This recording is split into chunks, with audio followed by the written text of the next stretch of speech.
മനീഷ്, ഇപ്പോൾ ഏറെ അനിശ്ചിതത്വങ്ങൾക്കൊടുവിൽ അവർ തിരിച്ചെത്തിയിരിക്കുന്നു. എന്തൊക്കെയാണ് വിശദാംശങ്ങൾ? അഖില, ലോകം മുഴുവൻ അഭിനന്ദന പ്രവാഹമാണ് എന്നുള്ളതാണ് ഏറ്റവും ശ്രദ്ധേയമായിട്ടുള്ള കാര്യം. കാരണം ഒരു ചരിത്രപരമായ നിമിഷമാണ് പൂർത്തീകരിച്ചിരിക്കുന്നത്. 287 ദിവസങ്ങൾ. ഇതിനു മുമ്പ് സംസാരിച്ച സെബാസ്റ്റ്യൻ അതുമായി ബന്ധപ്പെട്ട എല്ലാ കാര്യങ്ങളും പറഞ്ഞു കഴിഞ്ഞെങ്കിൽ കൂടെ 287 എന്ന് പറയുന്ന ഒരു വലിയ ദിവസം പൂർത്തീകരിച്ചിട്ടാണ് ഈ സംഘം ഇവിടെ എത്തുന്നത്. അപ്പോൾ അതുമായി ബന്ധപ്പെട്ട് ഇപ്പോൾ അഭിനന്ദന പ്രവാഹമാണ് ലോകമെമ്പാടുമുള്ളത്. ഇതിൽ പ്രത്യേകിച്ച് എടുത്ത് പറയേണ്ടത് ഈ ഒരു യാത്രയുമായൊക്കെ ബന്ധപ്പെട്ട് അമേരിക്കയുടെ പ്രസിഡന്റായിട്ടുള്ള ട്രംപ് നടത്തിയ പരാമർശങ്ങളും അതുപോലെ തന്നെ ഇലോൺ മസ്ക് നടത്തിയ പരാമർശങ്ങളൊക്കെ നമ്മൾ കണ്ടതാണ്, അറിഞ്ഞതാണ്. അപ്പോൾ അത്തരത്തിലേക്കുമുണ്ട്.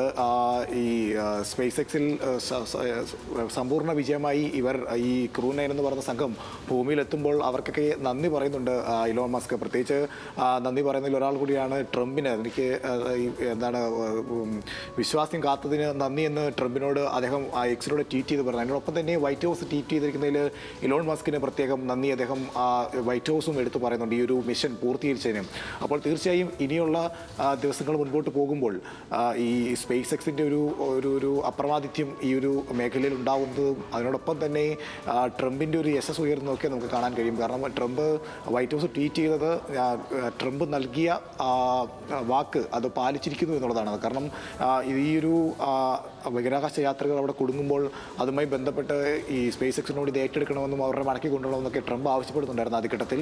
മാത്രമല്ല അവരെ തിരിച്ചെത്തിക്കുമെന്ന് അമേരിക്കൻ ജനതയോട് ട്രംപ് വാക്ക് നൽകുകയും ചെയ്തിട്ടുണ്ടായിരുന്നു. അപ്പം ആ ഒരു മിഷൻ പൂർത്തീകരിക്കാൻ ട്രംപിനായി എന്നുള്ളത് ഇനിയുള്ള ട്രംപിൻ്റെ മുൻപോട്ടുള്ള ഈ ഒരു ഭരണവുമായി ബന്ധപ്പെട്ട് നോക്കുമ്പോഴൊക്കെ തന്നെ വലിയ രീതിയിൽ അദ്ദേഹത്തിന് മൈലേജ് നൽകാൻ സാധ്യതയുള്ള കാര്യങ്ങളാണ്. അതിനോടൊപ്പം തന്നെയാണ് ഈ സ്പേസ് എക്സിൻ്റെ ഒരു വാർച്ചയും. കാരണം സ്റ്റാർലൈനർ പരാജയപ്പെട്ടോടത്ത് സ്പേസ് എക്സ് അത് മനോഹരമായി പൂർത്തിയാക്കുമ്പോൾ അവിടെയും സ്റ്റാർലൈനറിനെ പരാജയപ്പെടുത്തുന്ന ബോയിങ്ങിനെ പരാജയപ്പെടുത്തി സ്പേസ് എക്സ് മുന്നോട്ട് വരുന്നൊരു സാഹചര്യമുണ്ട്. അപ്പോൾ ഇനി അങ്ങോട്ടുള്ള ഈ സ്പേസ് എക്സിൻ്റെ വളർച്ചയ്ക്കും ട്രംപിൻ്റെ മുമ്പോട്ടുള്ള ഭരണപരമായ തീരുമാനങ്ങൾക്കൊക്കെ തന്നെ വലിയ സ്വാധീനം ചെലുത്താൻ സാധ്യതയുള്ള ഒരു ചരിത്ര നിമിഷമാണ് പൂർത്തിയായിരിക്കുന്നത്. എന്നാലും ഇപ്പോൾ നിലവിൽ ഈ മെഡിക്കൽ സംഘത്തിൻ്റെ നിരീക്ഷണത്തിലാണ് ഈ 4 സംഘം ഉള്ളത്. അതിനുശേഷം അവർ രണ്ട് ദിവസത്തിന് ശേഷമായിരിക്കും കുടുംബമൊക്കെ ആയിട്ട് ബന്ധപ്പെടാൻ സാധിക്കുക. എന്തായാലും ഏറെ സന്തോഷം പകരുന്ന ഒരു നിമിഷമാണ്. പ്രത്യേകിച്ച് ലോകമെമ്പാടും ഈ ഒരു സമയത്തിന് വേണ്ടി കാത്തിരിക്കുകയായിരുന്നു.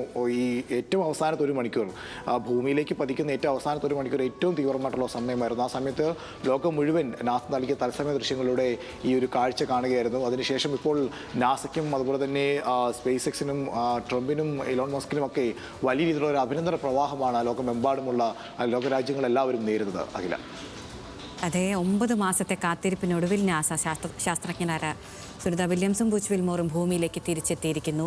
വലിയ അനിശ്ചിതത്വങ്ങൾ ഉണ്ടായിരുന്നു. അതിനെല്ലാം മറികടന്ന് ഇരുവരും ഇപ്പോൾ ആകാശക്കുന്നിറങ്ങി ഭൂമിയിലേക്ക് എത്തിയിരിക്കുന്നു. സ്പ്ലാഷ് ഡൗൺ പൂർത്തിയായി. അതിനിർണായക ഘട്ടങ്ങളെല്ലാം പൂർത്തിയാക്കി.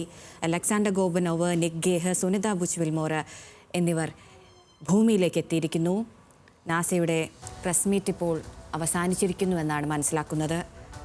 അവർ അനിശ്ചിതത്വങ്ങൾക്ക് എല്ലാം ഒടുവിൽ ഭൂമിയിലേക്ക് തിരിച്ചെത്തിയിരിക്കുന്നു. പ്രത്യാശയുടെ ദിനങ്ങളാണ്. ഇനി ആരോഗ്യവാനായി എല്ലാവരും തിരിച്ചെത്തട്ടെ എന്ന് നമുക്കും പ്രത്യാശിക്കാം.